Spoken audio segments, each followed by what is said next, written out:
Welcome in, everybody. Dan Canobbio with Chris Algieri, Inside Boxing Live, and today we are playing a fun game. Fact or fiction? Tank Davis, Ryan Garcia, big fight coming up in Las Vegas. A lot of hoopla around this fight. Let's get it started, Chris.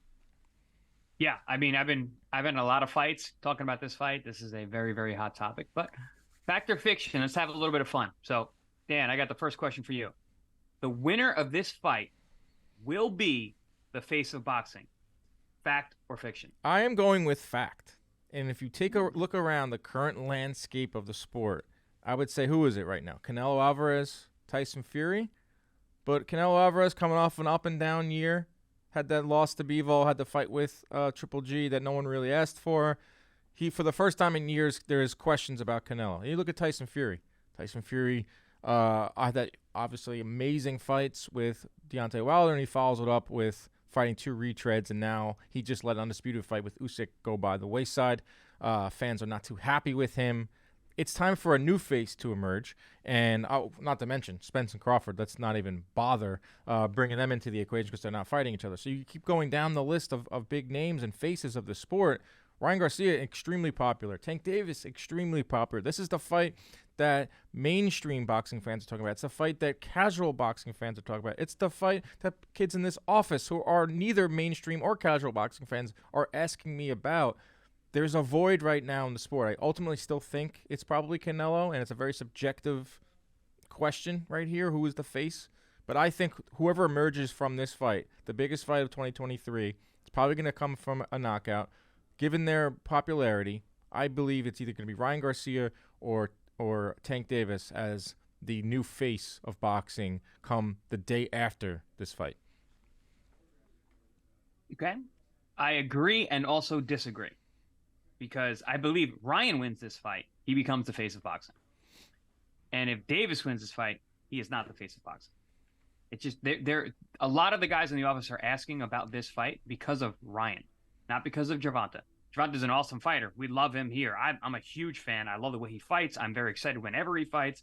I give his resume a lot more credence than a lot of other guys do around me. I think he's a phenomenal fighter. And I think he's a lot smarter than people give him credit for in the ring. But yeah, I just don't think he has the same crossover mainstream appeal that Ryan has. Ryan is, if he wins this fight, he's a legitimate superstar. And I mean, it's going to skyrocket him because look how far he's gotten. He hasn't really fought anybody. He's not a world champion. He has beat very few world champions who really were anywhere near their weight classes. But yeah, it's Gervonta though. I just don't know. I don't think the mainstream fans, not to mention his out of the ring troubles, which are going to come to fruition immediately after the fight. That is going to be a big point of contention. And then plus, May 6th is around the corner. You mentioned Canelo having not a great year, the last year in 2022. Listen, he comes back with a win. And if he looks good or exceptional or sensational the way he normally does against John Ryder, he's right back to being the face of boxing. No questions. I think it's like a three-way race between Fury, Canelo, and then the winner of this fight. But with Tank, he's going to have the most eyeballs on him in any fight. Both fighters. This is the biggest fights of their careers, respectively. And if fans who maybe have not seen Tank fight, and the casuals and the non-boxing fans can see how he fights, and if there's a spectacular knockout, I think he goes to the top of the list. And it's almost like pound for pound list. It's like a moment in time. The face of boxing right now. Yeah, it's a good debate. I mean, Canelo obviously can rewrite this if he gives us the fight fans the fights that we want to see. And the heavyweights can obviously take over, but right now there's a void, and I honestly think the winner of this fight becomes the new face of boxing. All right, Chris. I hope so. Boxing needs a face, man. We always need that guy that everybody tunes into and brings fans from the outside in. So. All right, here's the next topic. Ryan Garcia will be weakened by the rehydration clause. Fact or fiction? Well, he's certainly not going to be strengthened by it. I don't like the idea. So there's a lot of the outside. So nuts and bolts, X's and O's. When I looked at this fight, I go, this is a really, really good fight. A lot of what Gervonta does makes me favor him in the fight. But there are things, the intangibles about Ryan. I mean, the one-punch power, the speed, his ability to step up when he needs to, the size difference. All those things are like, man, Ryan Ryan can win this fight, and I can see it. It's almost like my head and my heart are fighting when it comes to this fight. But then there's these these outside influences that are past just boxing. Listen, I'm a boxing guy. I'm in the ring, but the outside stuff matters too. So the fact that the fight's at 136 bothered me. That makes me think there's obviously an issue with the weight. It's 1 pound. So you have a problem making 35. You add 1 pound to 36. Is that going to be that much easier? Probably not. So you're going to struggle to make the weight. Then there's a rehydration clause of plus 10 pounds, which is not much for a guy like Ryan. Ryan's a big dude. He hasn't fought 35 in a couple of years. And for him, I mean, a fight night, he's going to be easily 55. So plus 10 is 47. It's 46 rather. So it's not a lot. Have to deal with the idea that I have to make weight again the next morning after I've already made weight and struggled is a heavy burden. I've done it with other fighters before. I've never had to do it myself. I never fought for the IBF, but IBF has their plus 10 clause. I have worked with fighters, Daniel Jacobs, who's had to do it, Sullivan Barrera's had to do it. Didn't Jacobs went over it? He said, "Frigate, I'll pay the fine." Twice. Yeah. And that really came to a team decision where we said, well, we're not going to make. We checked his weight before we went to sleep. We checked the weight in the morning. We're like, you know what? Listen, we're not going to have him cut even a pound. If you're a pound over that 10, I'm like, I'm not going to go sweat him out again. It's the morning of the fight. Let's go win the fight and then worry about this. It's a stupid clause anyway for the IBF, but this is different. This is outside of governing bodies. This is literally something that's supposed to be an anchor to hold Ryan down, and it is an issue. Yeah, it's definitely an issue. I don't know what the fine is. If there's a monetary fine, I'm sure there has to be some type of fine because they would wouldn't be a clause. I mean, I don't see how Sure, it's huge. Right. I don't see how this could potentially not be try to weaken Ryan Garcia. Tank fought Mario Barrios at 140 pounds. There was no rehydration clause for that fight, at least not publicly. Mario's next fight was at 47 against Keith Thurman, and so he did well. It's not like Tank's team must look at Ryan Garcia as a threat, or they would not put this in there. It's become a big talking point of this fight. That's mostly because Ryan Garcia did bring it up a lot in a lot of interviews, and he had that tweet where he was kind of just being sarcastic about I can only have so many stipulations in this contract. But then again, you did sign the contract and you agreed to it, but it does show that Tank's side is taking this fight seriously and is taking Ryan Garcia seriously. What a question for you would know better than this, is better than me, would be, it's the 10 pounds. Is it the 10 pounds right up until the fight? So like right before he walks into the ring, they're weighing him again? Or when? No, most likely not. Most likely, if it's related to like how the IBF did it, it's at the morning of the bout. So you have to weigh in. You get the plus 10, and then normally it's like at 8 a.m. the next morning, the morning of the fight. So that's just another reason why with other fighters, and when we relinquish us, you wake up at 7 a.m. on the fight morning, which we never do. We sleep super late on fight day because we don't fight till midnight. So getting up at 7 a.m. doesn't make zero sense. And then to wake a guy up and then, hey buddy, jump on the scale, and then be like, and Tank's sleeping. Right, you got Tank's this is the point. So like your opponent gets to sleep in. Right. You got to wake up, have the anxiety of stepping on a scale and being like, God damn it, I got to lose a pound. Losing half a pound sucks. So even doing that fight morning, it's an issue. So yes, this is a major point of contention, and there's a reason it's getting brought up. All right, Dan, next question. So a win over Garcia would be Tank's best win of his career. Fact or fiction? I think this is a fact, and this is a big point of contention with Tank and his fans and his detractors is his resume. I think his best win is Jose Pedraza. It came in 2017 when Pedraza was still in his prime. He won a world title at 130 pounds, and he beat down Pedraza pretty easily. Beyond that, I think maybe Leo Santa Cruz comes to mind. Isaac Cruz comes to mind, especially with one hand. But you can poke holes in both of those fights, and the resume of Tank were there because Leo Santa Cruz was coming up from featherweight, was a little bit past it, and Isaac Cruz at the time wasn't known as a commodity in the sport. That being said, Ryan Garcia, as much as fans want to doubt him, as much as Tank wants to diminish him, this would be his biggest win, Tank Davis. This would be the number one win, in my opinion, on Tank Davis' resume. Ryan Garcia, he poses a big-time threat. We just talked about the rehydration clause that they put in there. They wouldn't have put in there if they didn't think he was a threat. In his prime, or right about to be in his prime, and very dangerous. So, yes, I think that should Tank win this fight, when they go to his resume and they talk about Tank's resume, they need to start with Ryan Garcia. The contrarian in me wants to fight you and push you back on this, but I'm not going to. I do think this is going to be the big swing of Tank's career if he is to win. Because, listen, this is the biggest fight of his career up until this point. I mean, this is a massive commercial fight, and that's important. And we talk about fighters and their legacies, and it always comes down to who was their foil, right. who was that guy. And Ryan is that guy for him. So yes, this ultimately in the history books and up until this point is going to be the biggest fight of his career, biggest win of his career, his biggest fight of his career. So yeah, of course, it's going to be his biggest win. I am not one of those guys who is like really nitpicky about Davis's pedigree and what he's done and his wins in the past. And I think Leo Santa Cruz is a stud. He knocks him out with a highlight reel uppercut. Mario Barrios, who's a good fighter, very, very solid guy, goes up 2 weight classes and beats him up and stops him. That guy went 12 with Keith Thurman his next fight at 147. When you look at that, that's an impressive win. But Ryan, because of his outside of the ring commercial success and the fact that he is that dangerous, because he really is, I actually agree with that one. That one's a fact.